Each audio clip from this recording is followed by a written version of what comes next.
Hello and welcome back to Cooking the Books with me, Gilly Smith, the podcast which takes us through 4 food moments from the books of our favourite A-lister food writers.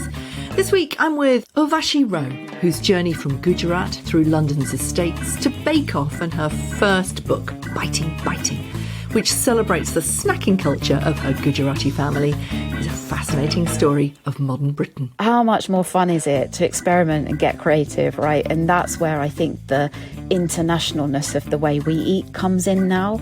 So if I make butter shak today, then tomorrow's breakfast is hands down going to be a thick slice of buttered sourdough with butter shak on top, bung a poached egg on it, chilli and coriander chutney over the top, sprinkle of toasted sunflower seeds, boom. I began by asking her to take me back to the moment when she applied to Series 2 of that great British Bake Off. So that all started with my 40th birthday. So I kind of was a little bit drunk with my husband, and I was like, I'm not going to turn into this middle-aged person that doesn't do anything. So let's make a list of 40 new things that I'm going to do. And we stuck on their, TV show, just as a bit of a joke and a bit of a malarkey. And so the next couple of days I was kind of just on Instagram, I think it might have been Twitter or something, and just looking at idly doom scrolling. And I saw this note come up on Paul Hollywood's website around, people wanted to enter this competition. And I thought, okay, that's TV. I'll do that. Filled it in. Filled in the form, took about an hour to fill in the form. Like literally, I think I was like still drinking wine or something at that point, filled it in. And then the following day I got a call back from the production company and they're like, we've got your form. And I'm like, oh my God, it's a real thing. You're calling me back. So I spent about 2 hours on the phone with the production company going through my application form, and they were just asking me all these questions. They were so nice. And they said, it's just been really good to chat with you. Would you like to come along on Wednesday? And I was like, what? Huh? Wednesday? That's like the day after tomorrow. Okay, yeah, I can do that.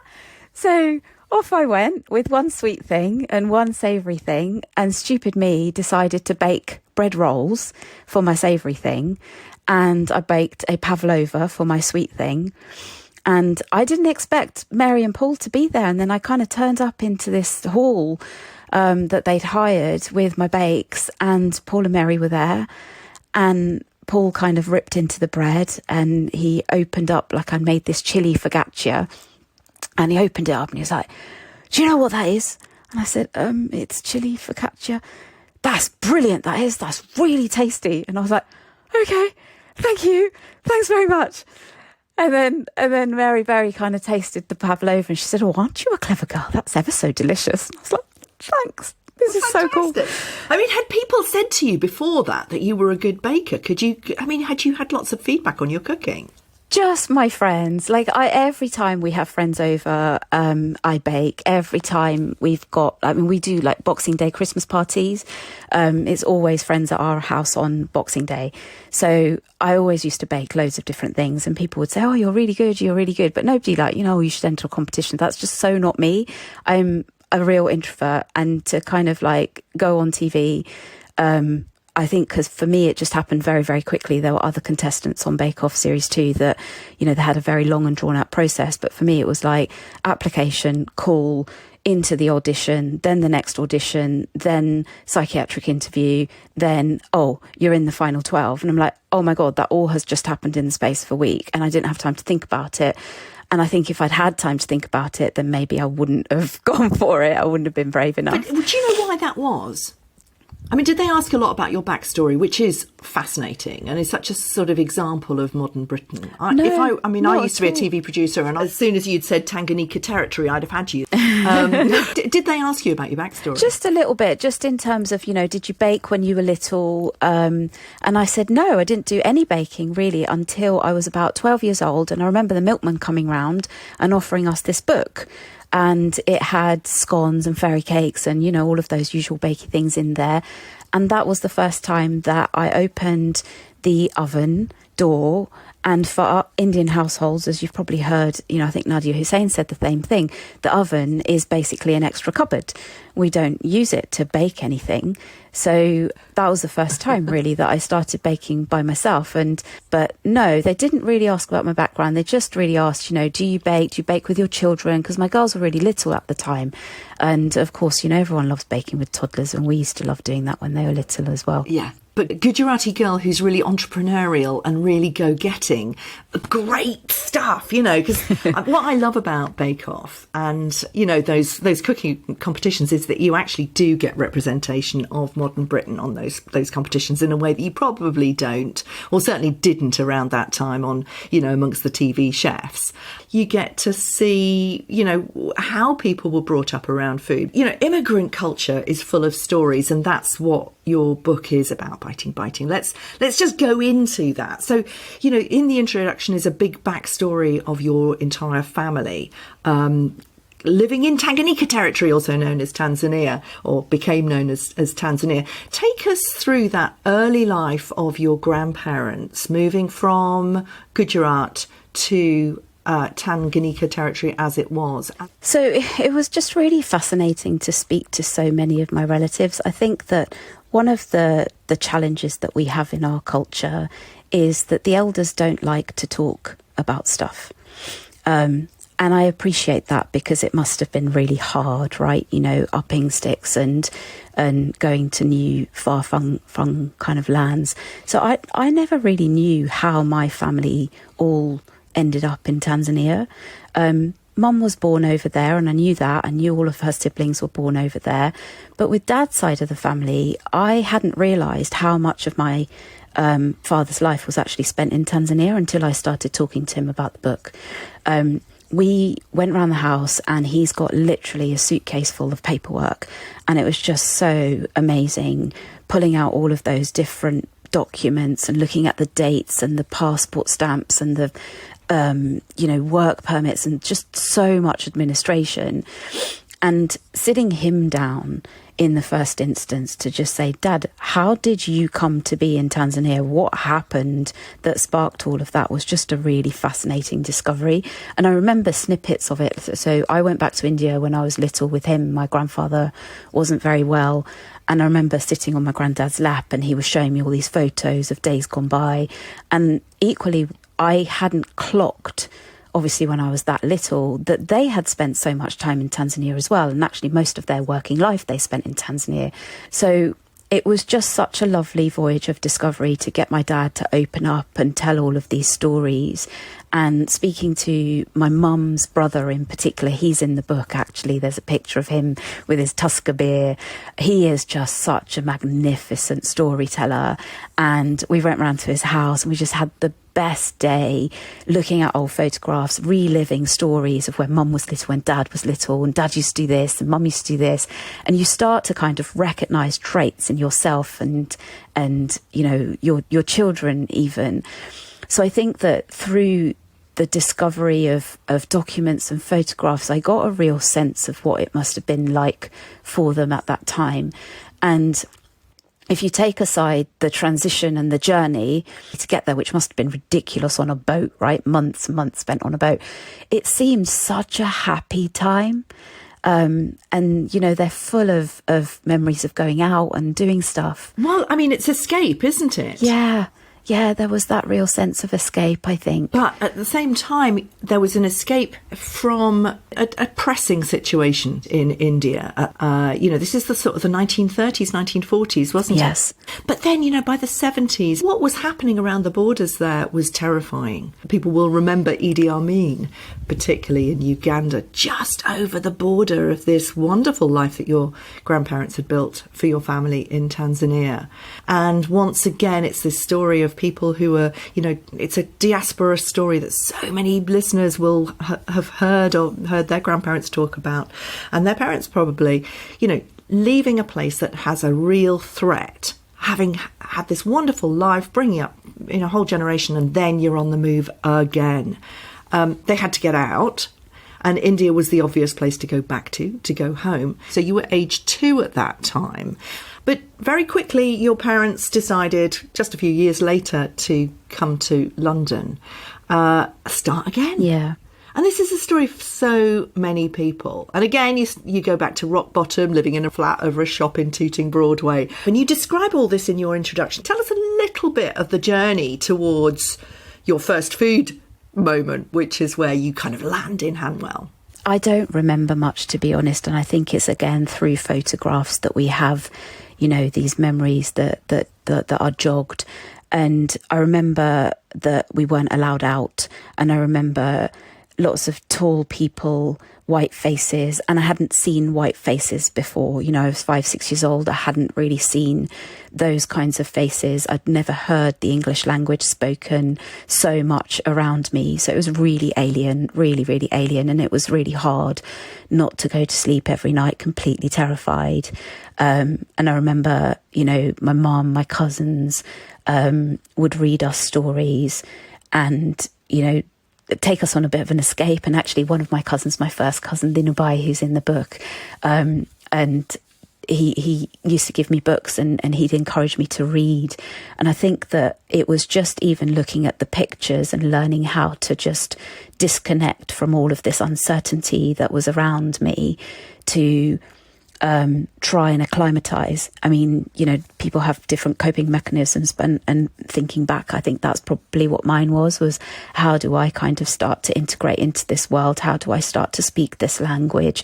Obviously, we had to go to school, and I remember my first day at school. And I was really proud because I had my uniform on. I was, I'd never had clothes like that before, such posh clothes. But because I didn't speak English and I didn't eat this and I didn't have that, I had so many badges on my blazer. So like yellow, which doesn't eat beef, pink, which doesn't eat pork, blue, which doesn't speak English, all of those different kinds of badges to differentiate me. And it was really scary. It was like a blur walking around with, headphones on, not really understanding what was going on and just, shoveling along. And then you'd come home and mum would have made something that was familiar. And I think, again, this is the same with so many immigrants like myself, where you come back to what brings you comfort, you come back to what brings you that understanding of everything's going to be okay, and that not everything has changed. These things are all the same. So just coming back and having dar, bhat, shak, rotli every day as that kind of consistent meal brought that stability that we were all needing in this world that was so new. Yeah, absolutely. And you have a massive family, many of whom were around you. One of your favourite aunties is your first food moment, your cumin spiced cheese on toast. And she lived in the same estate in Hanwell. Tell us about what happened during the summer holidays. Yeah, so Hanwell was the most god-awful council estate, but for us it was paradise. We'd come from living on, as you say, this one room on top of the flat in Tooting, and then we moved to a single room in Southall, and then we moved to another bigger room in Southall. So by the time we got to Hanwell, this was kind of like our first proper home as a family, and it was just beautiful. I got my own room, I had a desk, I had a bed, I didn't have to share with my sisters. And summer holidays were really hard because both my parents worked. My mum worked in the Gillette factory at Brentford, so she'd leave the house at about 5 o'clock in the morning, and she would have prepared all, snacks for us to eat during the day. Dad would leave at 6 o'clock in the morning, and neither of them would be home until much later. So summer holidays were a bit of a blur of just, playing outside.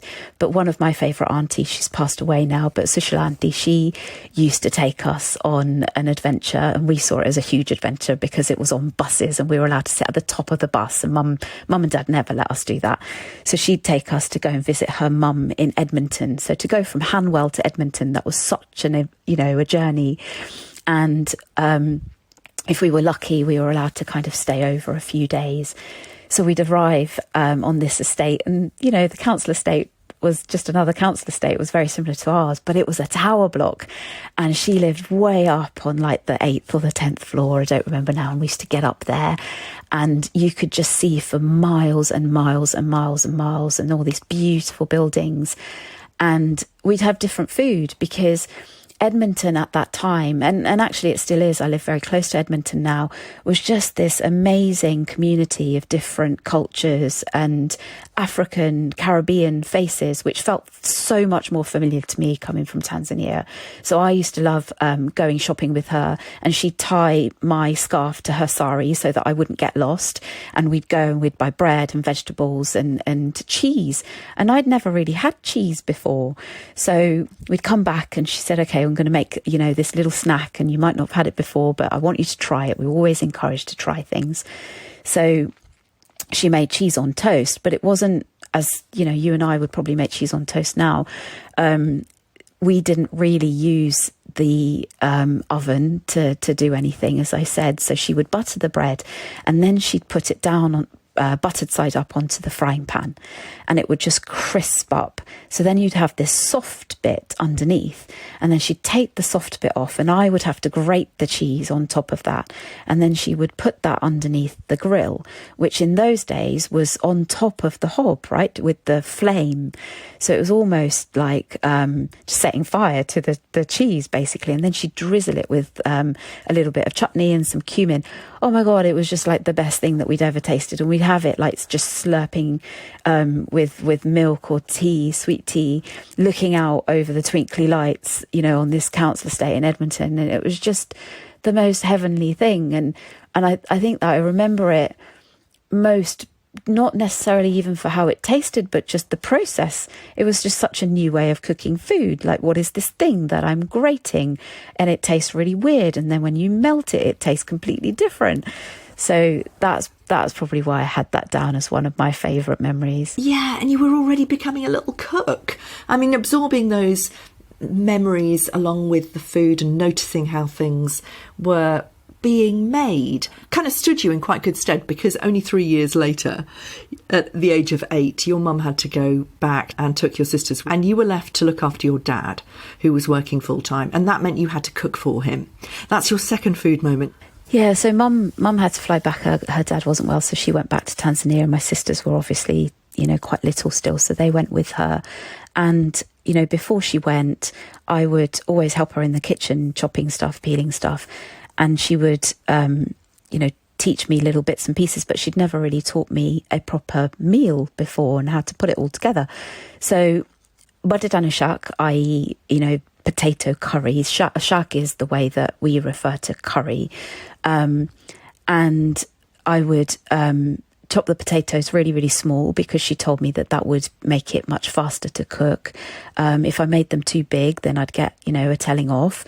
And the hardest thing really was to try and kind of manage all of the different steps, because you've kind of chopped the potatoes, then you've got to heat the oil, and then you've got to kind of put the mustard seeds and the cumin seeds in, but you've got to wait until they're just at the right temperature. And I think it took about a week of me making this like every single day until she was happy that I would be able to do it properly for my dad. And I think for me, what's interesting is that's the first dish that I taught my children as well.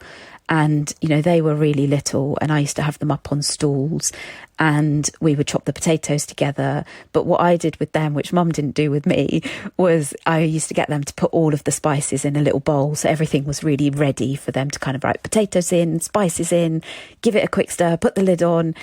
And they used to call it crazy cooker, because when the oil starts to heat up and the seeds start to fizzle and pop, it can be a little bit scary. So that is the first shak or curry that I learned how to cook. And, it's such a brilliant dish, and it's an important one in the book, because for me, if you can master how to make badadanu shak, you can literally cook any Gujerati dish. It really is the basics. And I think what was really funny when we were on our own, my dad and I, during that time, was that I think he tolerated just potatoes for about 3 days with rotlis, all different shapes and sizes and thicknesses, rice sometimes a little bit too raw and sometimes a little bit overdone. And then he'd come home and he'd say, oh, I bought some peas today, maybe you could put those in the shack tomorrow. And then the following day he'd bring aubergines, and then we'd put aubergines in there, and then we put peas and aubergines in there. So we kind of figured it out between us. You know, my dad is a classic Indian male. This is what he eats every single day: shack, rotli, rice, dal. And I think over the course of those 4 or 5 weeks, we figured out a rhythm. He started to help me roll things out, chop things up. And I think that, you know, it ended up being a pretty intense cookery course of the basics of Gujarati food. And by the time my mum came home, obviously I was a dab hand at it all. So I took over a lot of the responsibility in the kitchen, just day to day anyway. Well, what a brilliant way to learn to cook. I mean, it's not just literally layering up the lessons and adding different vegetables as they become available, but also adding on that sense of responsibility, of caring, of feeding, nourishing. As a small child, that must have absolutely been mind-blowing. Building those Gujerati values into the ritual of cooking was essential for your family, wasn't it? Tell us about your third food moment and how that built from that experience of cooking from your dad. Yeah, so from a very young age, I think that we are, taught to respect our elders. And I think reflecting back on it now, I get quite frustrated because as a girl, particularly, you're not encouraged to deviate from the mould and do things differently, right? And I think there's probably lots of listeners that would resonate with that of my age. And I wasn't brave enough to put my hand up and say, no, that I don't want to do that. I never challenged my parents ever. I just, did what I was told. And even all the way up till A-levels, I think I cooked pretty much every single day, regardless of how much schoolwork that I had. So number one, respect your elders. Number two, eat whatever is on your plate. We've come into a new country. We didn't have much money. There was absolutely no question of not finishing what was on your plate. That was considered absolutely abhorrent. If we went round to other people's houses, then we had to eat everything on our plate, regardless of whether or not we liked it. And if we didn't, we got, an absolutely stern telling off in front of everybody. So if you did it once and you never did it again because you didn't want to be shamed like that in front of the family. So I had a very strict upbringing. And I think that those values are instilled in you right from the get-go. Prayer, religion is a big part of that as well, going to the temple, praying. Obviously here, when we came here, we didn't have a temple to go to. So every Gujarati household has a little temple that's set up somewhere in the home. And, we are taught to offer food and blessings. So a lot of that is instilled down through the years. And one of the memories that I have of my father's eldest brother, the third food moment there that I've shared, which is faluda, I suppose is linked very much to that on reflection. I mean, I didn't think about it at the time. I just thought that I was going on a walk with my dad's eldest brother and he was going to take me to the temple. And then after the temple, we would go and get a treat.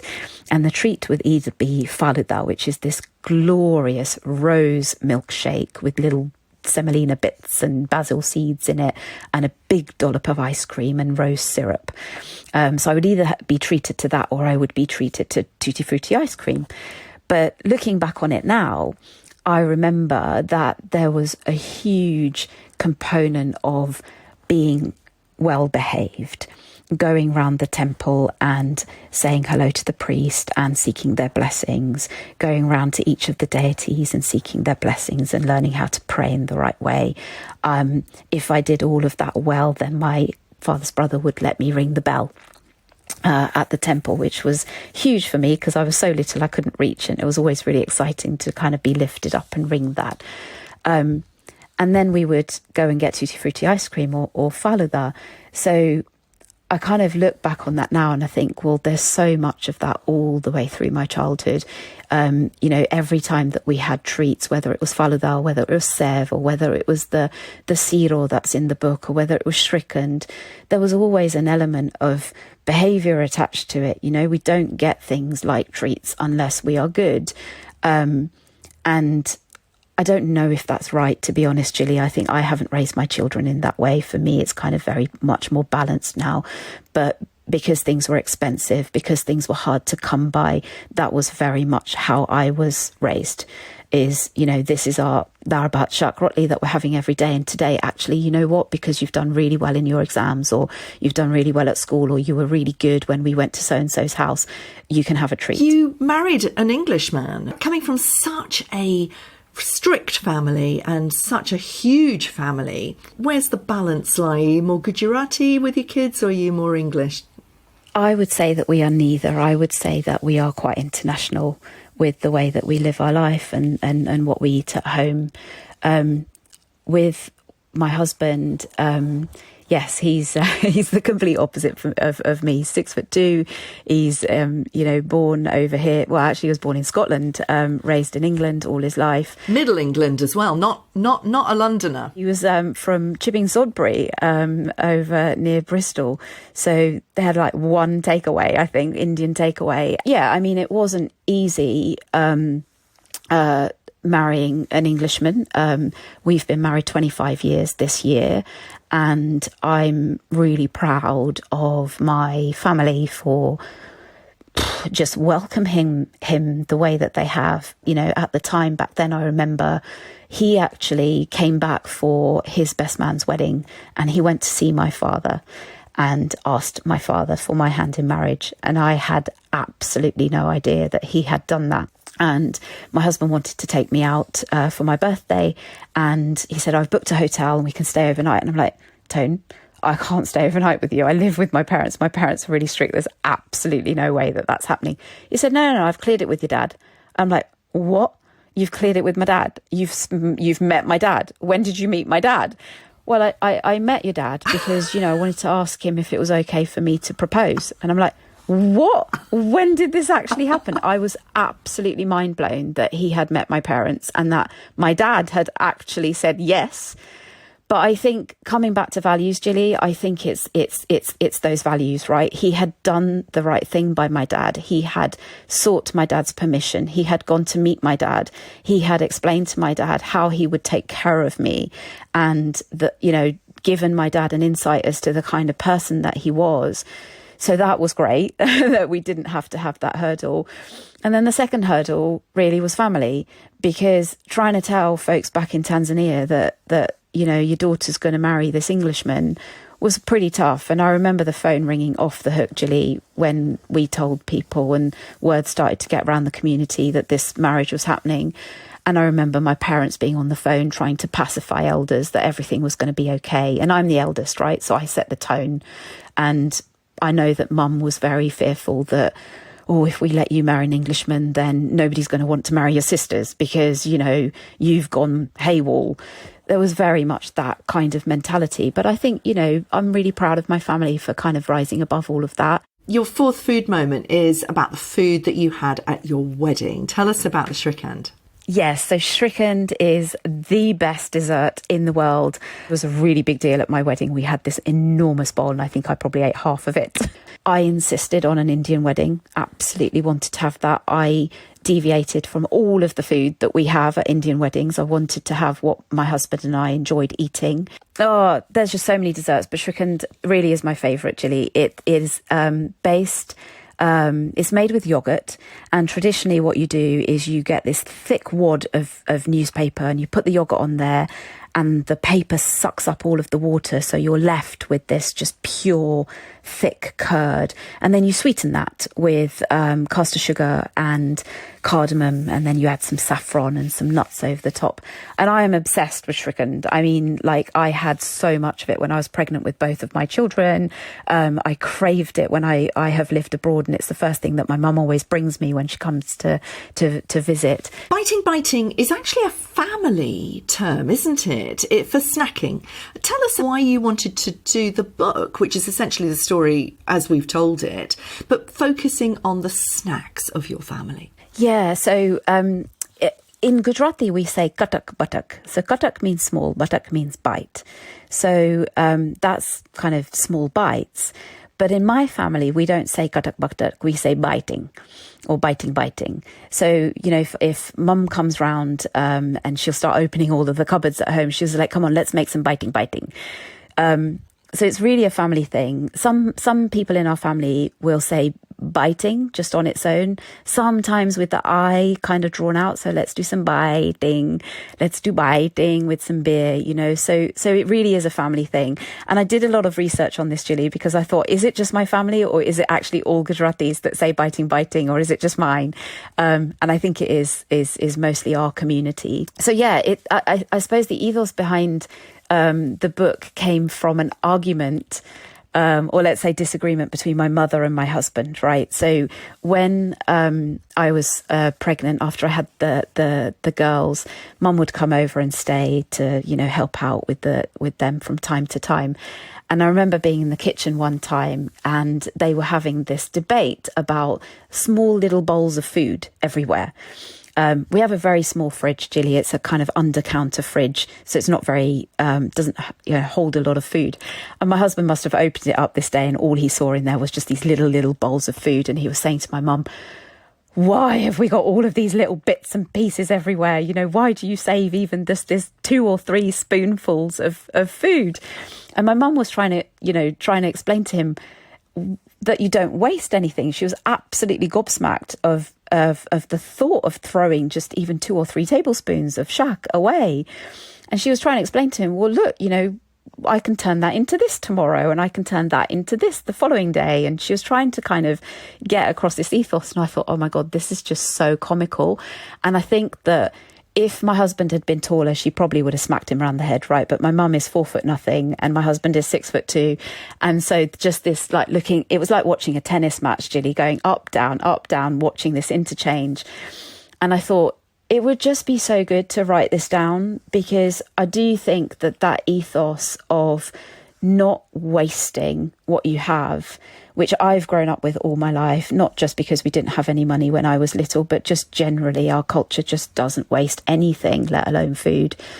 I thought it would just be really good to write it down. And the more people I spoke to, the more encouraged I felt that something like this was needed. So in the book, I've kind of given base recipes like the butter danishak, the potato curry that we talked about, but then just given hopefully people loads of ideas of what they can do if they've got stuff left over. So yeah, sure, you can have the same meal tomorrow. You can have butter danishak with rice and rotli, but how much more fun is it to experiment and get creative, right? And that's where I think the internationalness of the way we eat comes in now. So if I make butter danishak today, then tomorrow's breakfast is hands down going to be a thick slice of buttered sourdough with butter danishak on top, bung a poached egg on it, chili and coriander chutney over the top, sprinkle of toasted sunflower seeds, boom. And that is a metaphor for your entire journey, isn't it? The little girl who came here aged 5, who dreamt of having a TV show, got that. You're now a hugely successful businesswoman, having run your own cafe post Bake Off. I mean, you've been all over the world. What do your parents think about this book that tells that entire story? Oh, do you know what? I've been too afraid to ask, Gilly. I really, honestly, I'm going to go and see my mum this week to show her the book. But I've just been too scared to ask. But I think for me, it comes back down to that immigration point, right? And seeking a better life, whether it was my grandparents that left India to do that in Tanzania, whether it was my parents and so many others that left East Africa to do that over here. I am just so blessed. Oh, I'll get really emotional, Gilly, when I talk about this. I'm just so blessed to have the life that I have and to have had the opportunities. I just try and make the most of everything. I mean, when you come over somewhere like England with nothing, you just seize the day and you just seize every single opportunity that is thrown your way. I guess I just hope that they'll be really proud of that. Thanks for listening. You can read the transcripts at gillysmith.com, where you can also sign up to my newsletter. And you can follow me on Instagram. I'm at foodgillysmith, where you can keep up with my adventures in cookery with Leiths online. Check the show notes and on Instagram for full details of how to get Cooking the Books discounts on Leiths cookery courses. And I'll see you next week.